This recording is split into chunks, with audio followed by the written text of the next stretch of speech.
Cenotes, el inframundo de Xibalbá.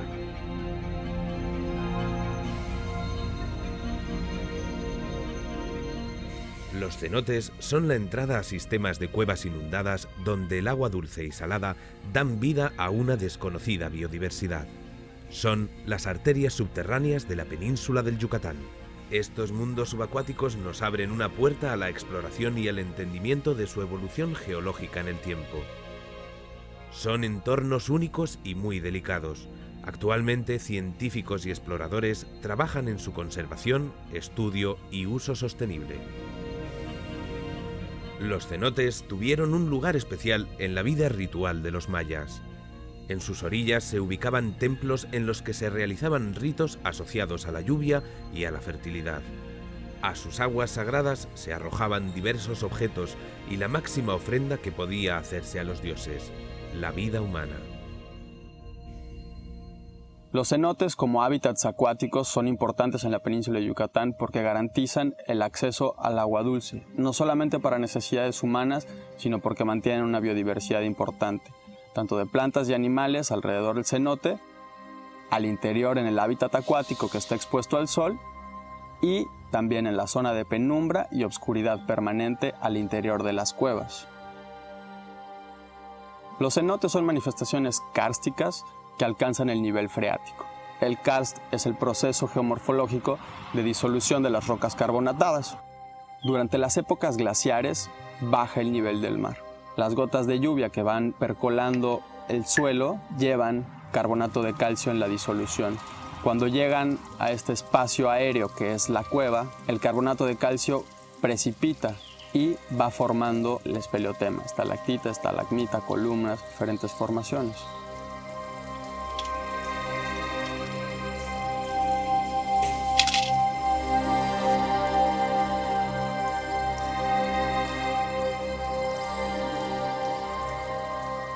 Estos espacios subterráneos han tardado cientos de miles de años en formarse. Con el paso del tiempo se han creado caprichosas formaciones de carbonato cálcico gracias a un lento goteo. Cuando termina el periodo glaciar, el nivel del mar sube, inundando las cuevas y deteniendo el crecimiento de los espeleotemas.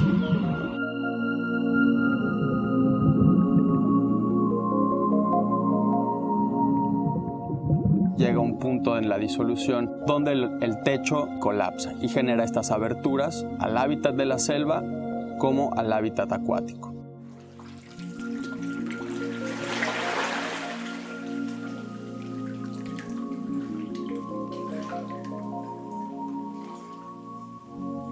Estos son los cenotes, entradas al río submarino. Son colapsos en medio de la selva y es muy común encontrarlos en la selva de la Riviera Maya. Los cenotes que no están explorados, hay que entrar con machete. Todas las raíces, todas las ramas, todos los árboles entran y a veces se esconden en medio de la selva, es difícil encontrarlos.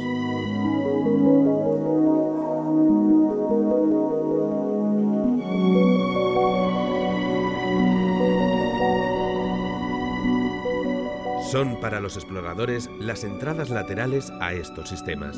Se crearon entre los periodos del Cretácico al Cuaternario, aproximadamente hace 160 millones de años.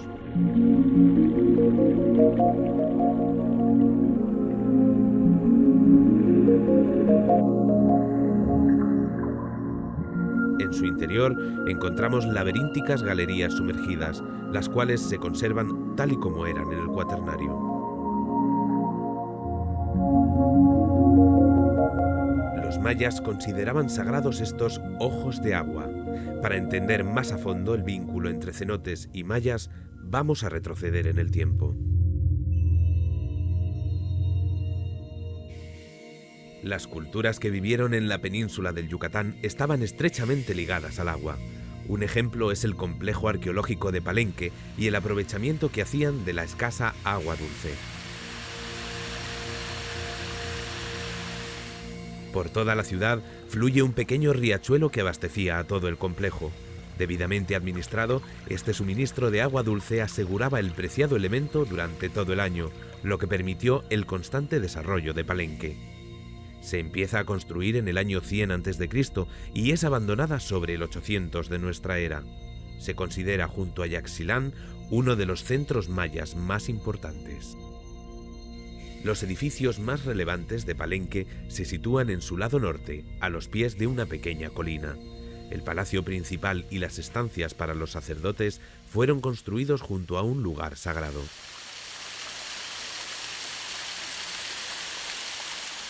La elevada concentración de carbonato cálcico de estas aguas creó unas espectaculares formaciones en toba. El acceso a este lugar solo estaba reservado al rey, sus allegados y sacerdotes. El rey Huapquini Yanab Pakal, también llamado Pakal IV, llevó al máximo esplendor la ciudad de Palenque. Tras su muerte, no se sabe con certeza quién siguió gobernando la ciudad. Lo que sí sabemos es que a partir de su muerte, Palenque comienza un declive que terminó en su abandono y olvido. La UNESCO la declaró Patrimonio de la Humanidad en 1987. La ciudad estaba abandonada cuando tuvo lugar la conquista de México en el siglo XVI.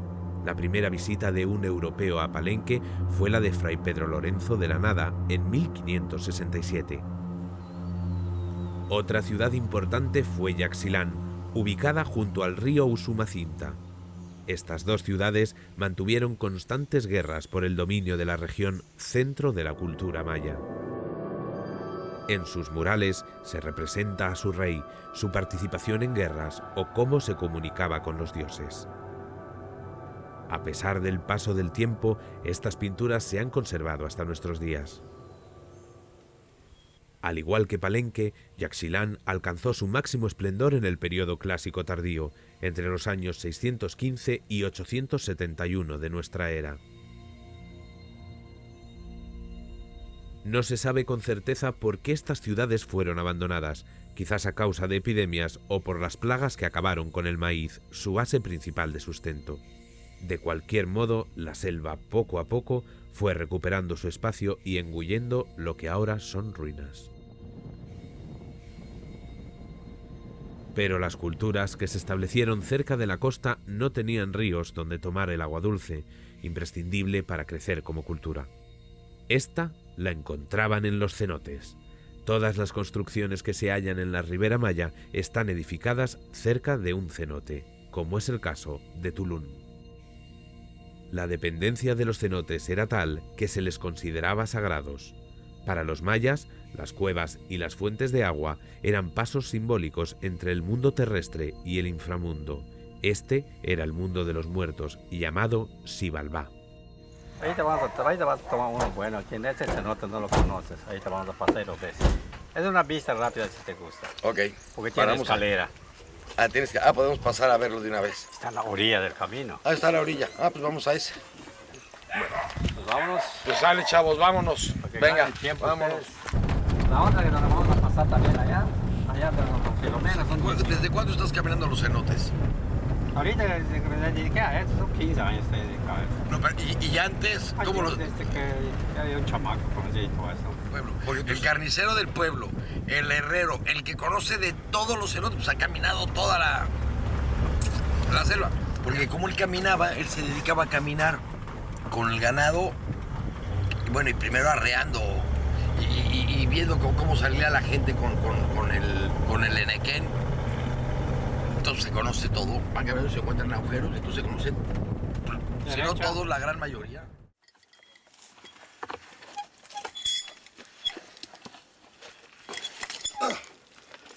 Ok, vámonos. Pepe Esteban ha explorado muchos cenotes en la península del Yucatán. Conoce muy bien a la gente local y gracias a ellos siguen descubriendo nuevos cenotes. Junto a un grupo de arqueólogos, vamos a explorar un cenote. ¡Ahí va la cámara! ¡Ahí va la cámara! ¡Ahí va la cámara!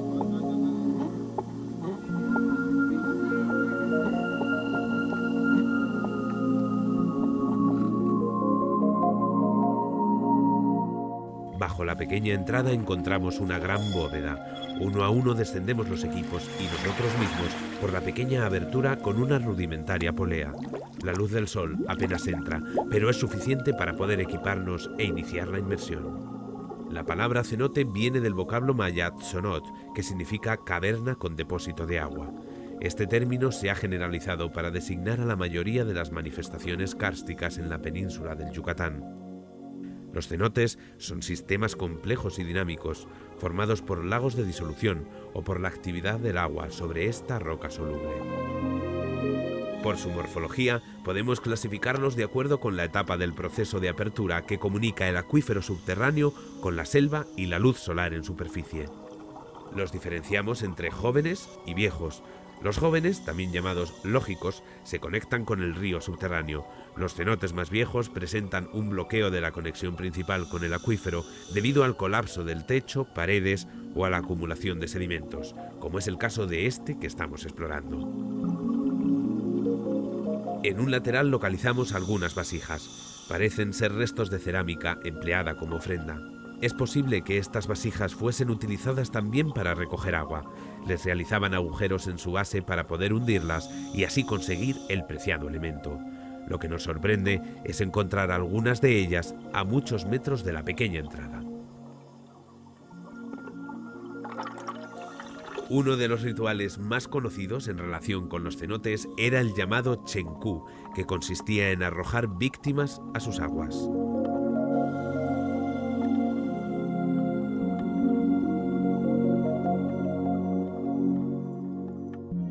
La formación de estos sistemas subterráneos quedó parada cuando se inundaron debido al deshielo de la última glaciación, pero recientes estudios han demostrado que siguen creciendo a causa de un fenómeno que solo se produce aquí. La aloclina es la zona de contacto entre el agua dulce y el agua salada. La aloclina también la podemos entender como una lija que está formando la cueva. Químicamente, la mezcla del agua dulce con el agua salada tiene una mayor capacidad de disolución y es uno de los procesos principales que forman las cuevas. Típicamente las cuevas en esta zona de Quintana Roo se encuentran ahora entre 15 y 16 metros en su parte activa, en su parte de formación, y es la profundidad a la que se encuentra la aloclina. Entonces tenemos cuevas que son más viejas y cuevas que se están formando. El espeleobuceo es una rama de la espeleología cuya finalidad es la exploración de cavidades inundadas. Esta modalidad de buceo está en constante evolución. A diferencia del buceo recreativo, las inmersiones en cuevas requieren el uso de mezclas con helio, oxígeno y nitrógeno para reducir los largos tiempos de descompresión y combatir así la peligrosa narcosis. La práctica del espeleobuceo requiere el dominio de técnicas muy específicas diferentes al buceo en aguas abiertas. Bucear en cavidades inundadas multiplica el riesgo de accidentes. Se necesita un constante entrenamiento, preparación psicológica y buena forma física. Son inmersiones que, debido al riesgo que conllevan, requieren una cuidadosa planificación. Por eso, hay que tener muy en cuenta no sobrepasar los márgenes de seguridad establecidos para cada tipo de inmersión. Ante todo, el principal objetivo es reducir al mínimo el riesgo para los espeleobuceadores. La exploración de un cenote requiere una correcta instalación de un hilo guía. El hilo se va instalando aprovechando salientes de roca o formaciones. Previamente se marca todo el hilo del carrete con chapas y flechas, que nos darán información de dónde estamos, la distancia que hemos recorrido o la dirección para regresar a la salida. En un medio tan hostil y con total ausencia de luz natural, el tendido de este hilo guía permite a los espeleobuceadores trazar los caminos para llevar a cabo sus exploraciones. El sistema Saskatoon es el más extenso conocido hasta hoy día, con más de 150 kilómetros explorados y 111 entradas conocidas.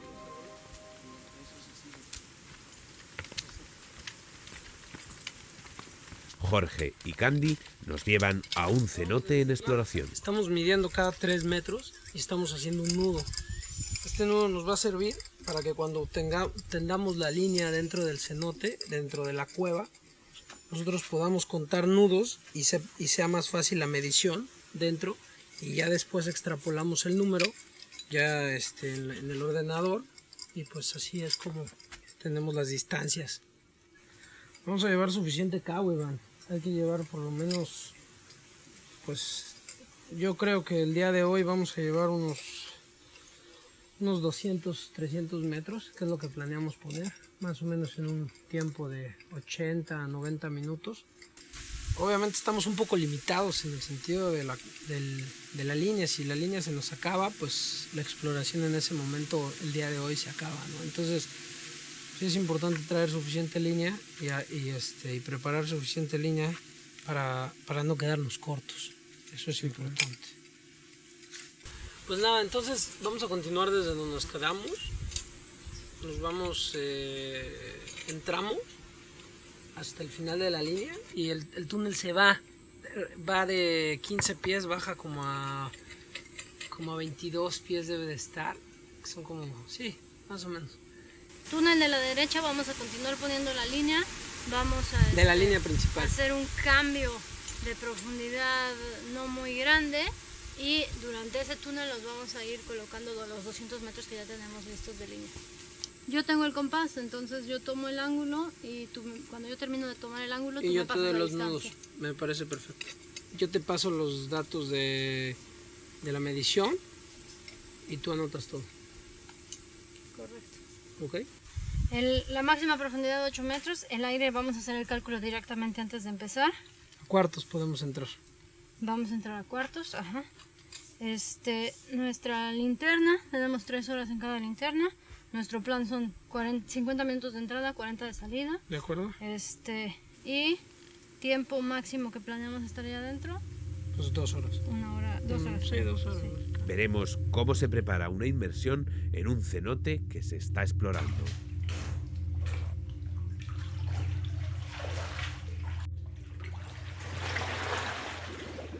El limo cubre techos y paredes, el cual peligrosamente cae a causa de nuestras burbujas, dificultando aún más la visibilidad.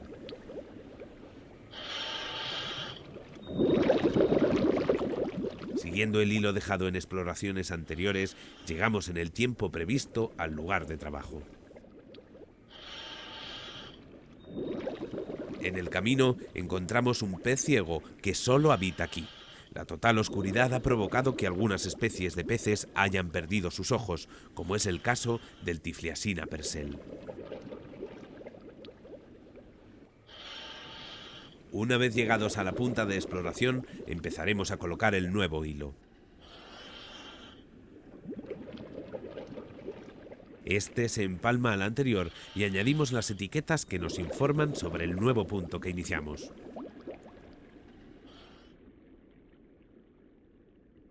Anotamos la última distancia, a la que después sumaremos los nuevos metros explorados. A menudo se encuentran ramificaciones. En estos casos la exploración ha de ser metódica y nunca hay que saltarse las normas de seguridad. En ningún momento debemos perder de vista nuestro hilo guía.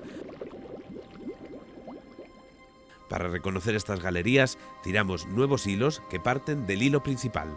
Usaremos carretes secundarios. Puede darse el caso de que estas galerías vuelvan a la principal haciendo un bucle o que terminen siendo impenetrables para el espeleobuceador. Utilizando un código de flechas, dejaremos marcado también cuáles son los caminos más cortos para el regreso en previsión de una salida con poco aire o de emergencia. La morfología de la cueva puede llevarnos a salas que no tienen continuación. Estas informaciones han de quedar bien registradas y colocadas en el hilo guía principal para evitar equivocaciones o pérdidas de tiempo en futuras entradas para seguir explorando. Transcurridos 50 minutos dejamos la exploración y regresamos haciendo las mediciones de este nuevo tramo explorado. Para el regreso tenemos 2/3 del aire inicial. Esto nos permite un margen de seguridad incluso para resolver algún pequeño imprevisto. Sin embargo, una pérdida del hilo guía o un fallo irreparable en algún equipo de buceo pueden desencadenar un serio accidente.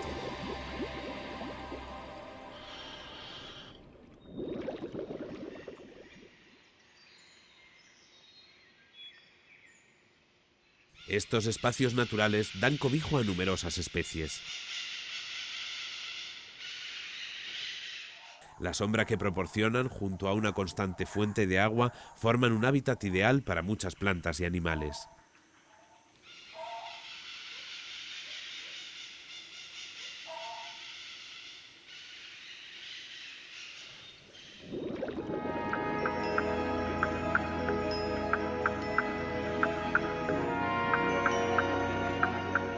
Dentro del cenote, en la zona de penumbra, encontramos una gran variedad de peces. Bajo sus aguas, extensas praderas de algas alimentan estos bancos.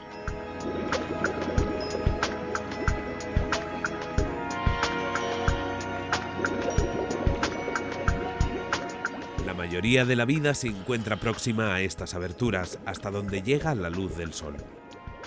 Más allá, solo sobreviven extrañas formas llamadas extremófilos.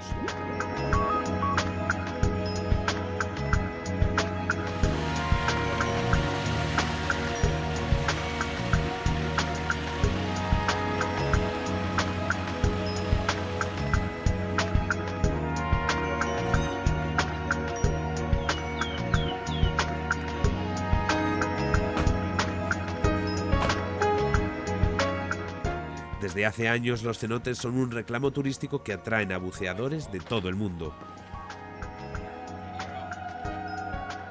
Un uso sostenible de este recurso natural es imprescindible para mantenerlo tal y como lo encontramos.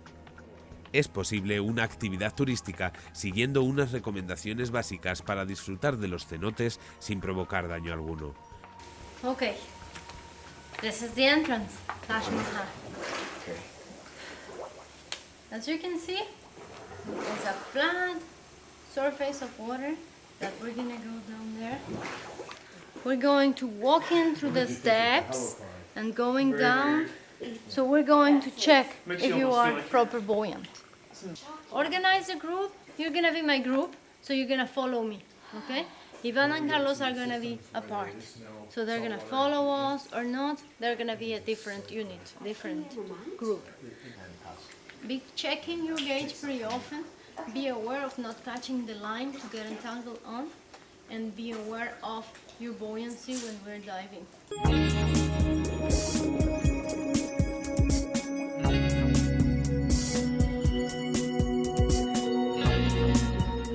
Evitando la masificación con pequeños grupos, se logra una actividad turística sin que ésta afecte al medio ni a los animales que lo habitan.